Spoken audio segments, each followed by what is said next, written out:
welcome back to the channel. My name's Lauren if you're new here. This is going to be another adoption update. So there hasn't been any big news. We didn't get a call or anything. We haven't been matched for a baby. I just wanted to simply get on here and do a video and update you guys since it's been a little while. I have the email here from the company that we're going through for our adoption. So every 3 months or so, I will email them and just check in and see if any mothers have viewed our profile or anything like that.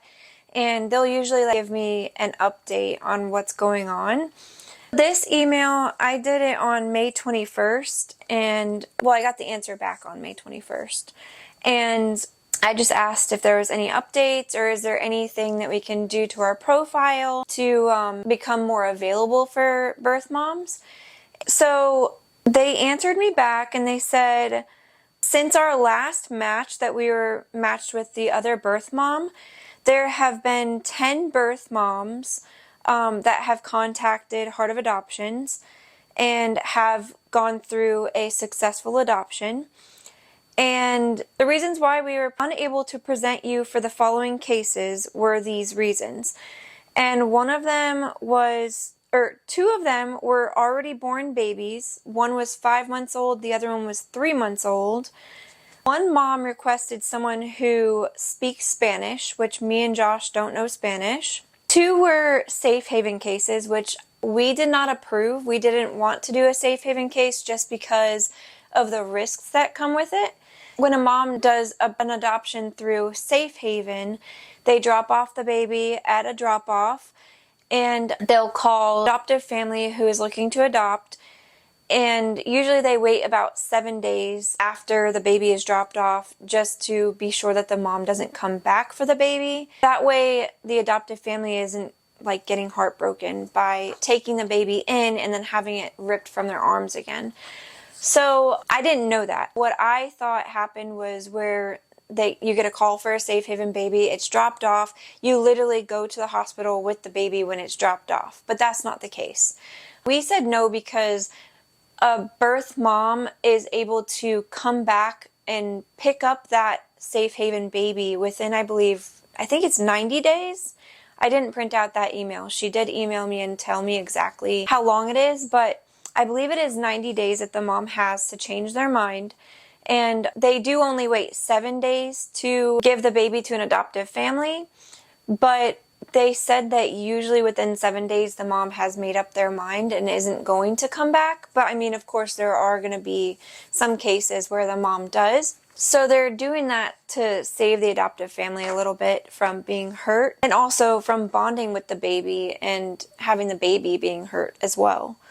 So as of this email, we didn't choose to do a Safe Haven adoption, and I spoke to Josh about it, and we did end up changing our mind. So we are available for a Safe Haven baby now, and hopefully that'll up our chances of getting a call sooner. So yeah, that's one big update that we have on our profile, which will hopefully help us to find a baby quicker.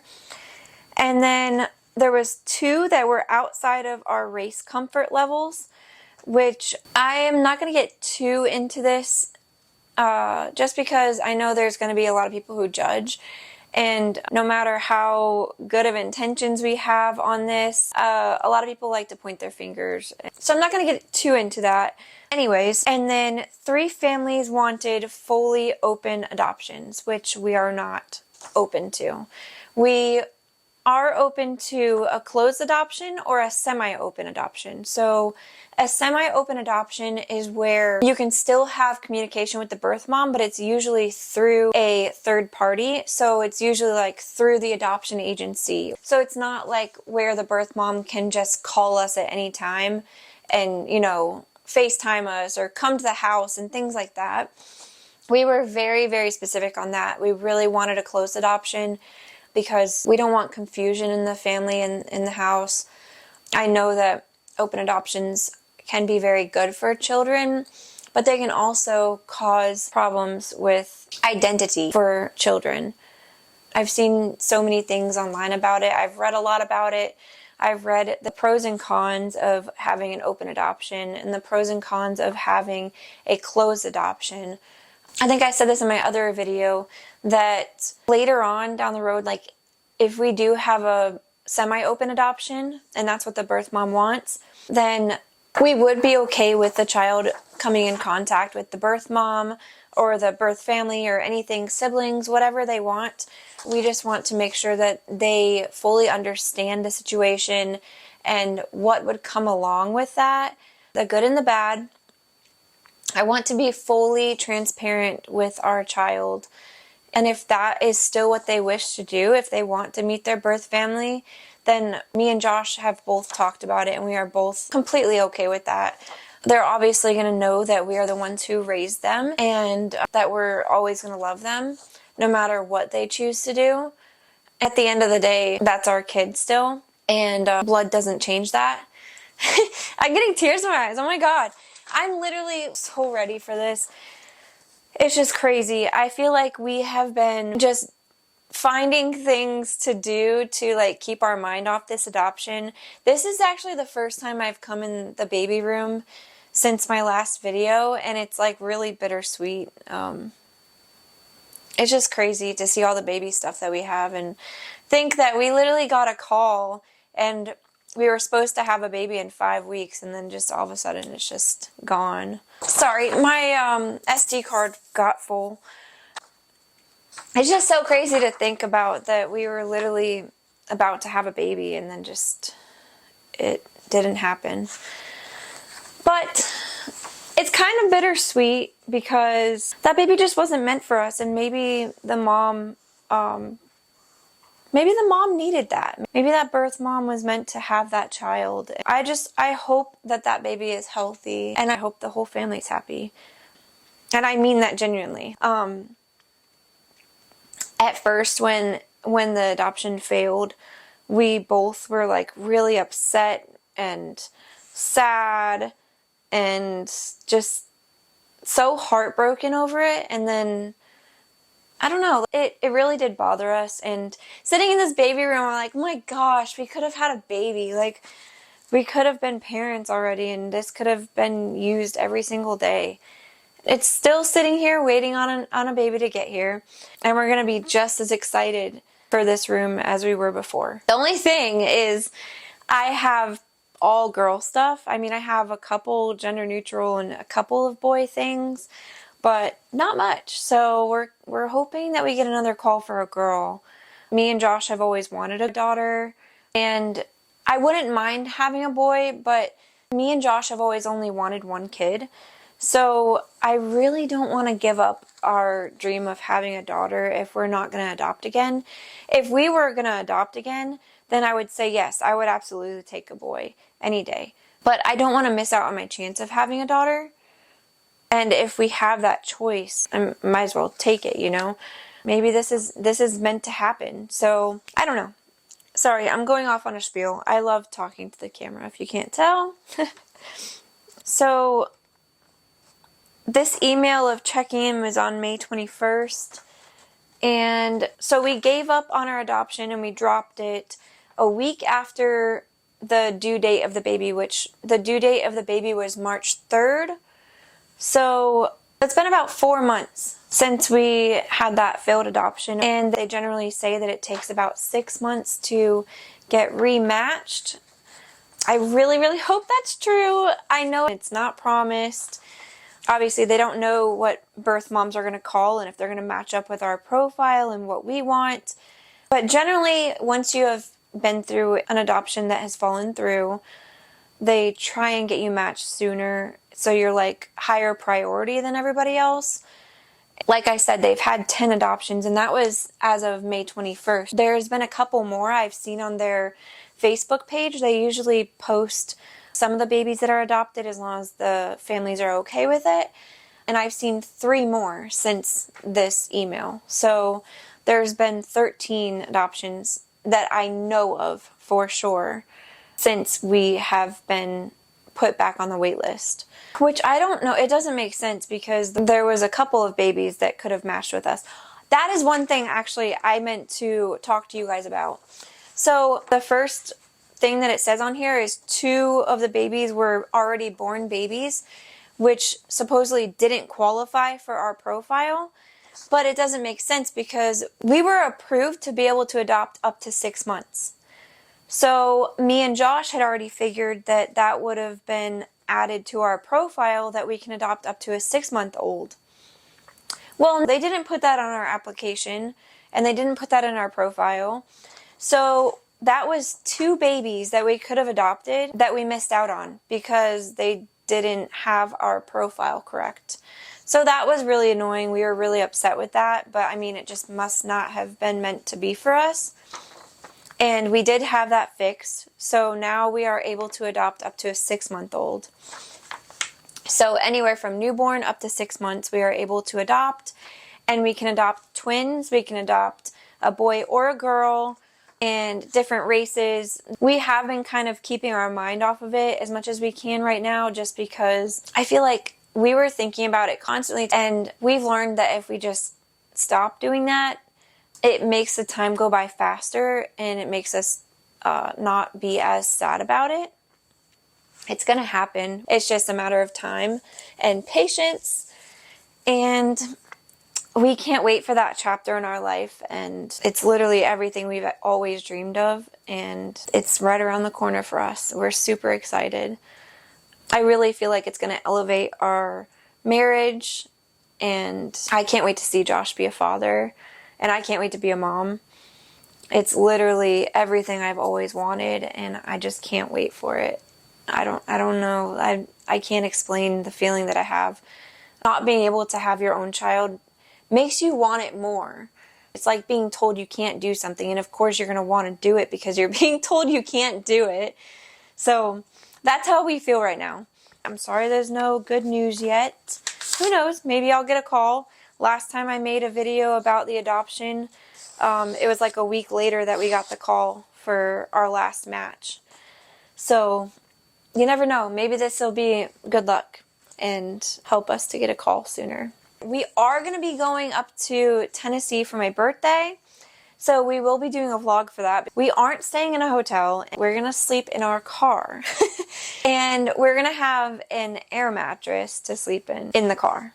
So that's going to be fun. It barely fits in the car, so that's going to be really interesting. We are going to be going up there to go check out our property that we just purchased, so that will be a fun video. Another thing is I got these microphones.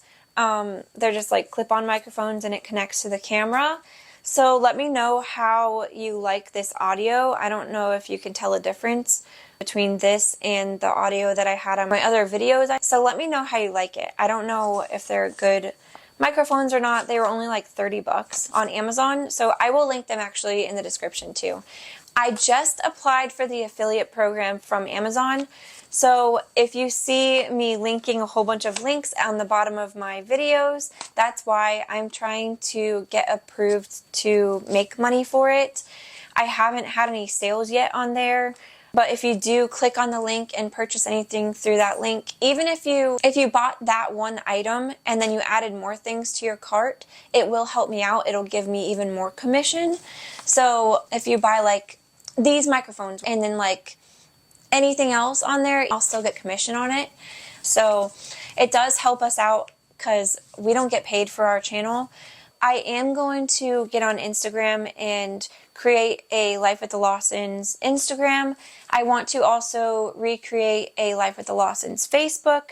I did have one. I had a group on Facebook, but when my account got hacked, that account got taken as well. So now that I recreated my new Facebook account, I am meta verified. So if you look up Lauren Lawson, you will find my account. If it doesn't have a blue check mark on it, that is not me. All right, I'm done rambling now. I have gone on for quite a while. So I'm going to go ahead and edit this video today and tomorrow, and hopefully this will be posted by Thursday. I will see you guys in the next video. Bye. Before I go, I wanted to make a quick video on my Hydro Jug. So actually, hold on, let me go get the keychains that I got because those are super cute and I want to show you.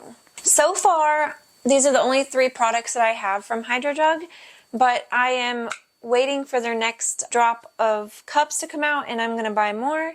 I absolutely love them. Look at these little keychains. It says HydroJug on it, and it's so freaking cute. It's so tiny and cute. And then I got this pink one. I don't know if it's focusing or not. Oh my god, my hand is so orange. I spray tanned and my hand looks really gross.